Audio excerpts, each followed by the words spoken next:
مالک شراب کو سرکے میں بدلنے پہ قادر ہے، وہ گناہوں کو بدل کے نیکیوں میں تبدیل کرنے پر بھی قادر ہے۔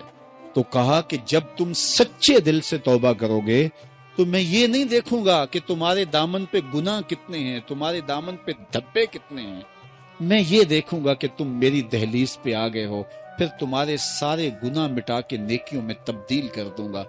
زمانے نے دیکھا کہ بشر حافی ہر وقت شراب کے نشے میں دھت رہتے ہیں، سویر سے لے کر شام تک شراب ہی شراب۔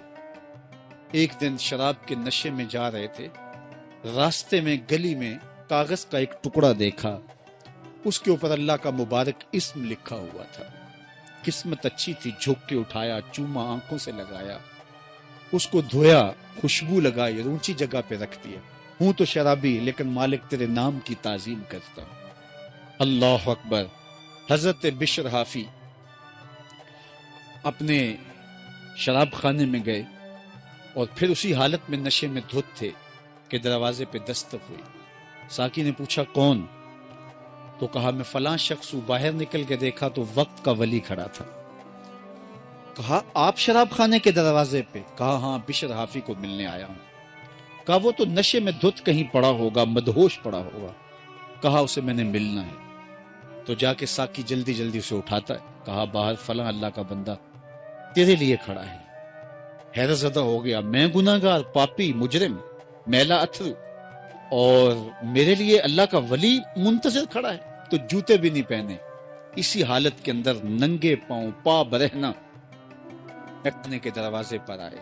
تو اللہ کا وہ بندہ، وہ ولی کامل کہتا ہے بشر تمہیں مبارک ہو، اللہ نے تجھے اپنا حبیب بنا لیا۔ اللہ نے کہا کہ تو نے میرے نام کی عزت کی ہے تو میں تجھے نوازتا ہوں، تیرے سارے گناہ معاف کر دیے گئے۔ اللہ اکبر۔ حضرت بشر کے پاؤں میں اس وقت جوتا نہیں تھا، اور حافی عربی میں ننگے پاؤں والوں کو کہتے ہیں، تو ساری زندگی پھر جوتے نہیں پہنے۔ فرماتے تھے جب رب کا سندیسہ میرے نام آیا تھا اس وقت میرے پاؤں میں جوتے نہیں تھے، تو یوں ہی بازاروں میں پھرتے تھے، لیکن اللہ نے یہ اہتمام کیا تھا جن گلیوں سے گزر کے بشر حافی نے جانا ہوتا ان راستوں میں جانور بھی گوبر نہیں کرتے تھے کہ یہ اللہ کا حبیب گزرنے والا ہے، اللہ کا بندہ گزرنے والا ہے۔ ایک دن ایک شخص کہنے لگا لوگو سن لو بشر حافی انتقال کر گئے۔ اس نے کہا تم نے کس سے سنا؟ کہا سنا کسی سے نہیں، یہ جو راستہ بشر حافی کے گھر سے مسجد کو آتا ہے اس گھر میں گوبر پڑا ہوا ہے، اس کا مطلب یہ ہے کہ بشر آج اس راستے سے آنے والے نہیں۔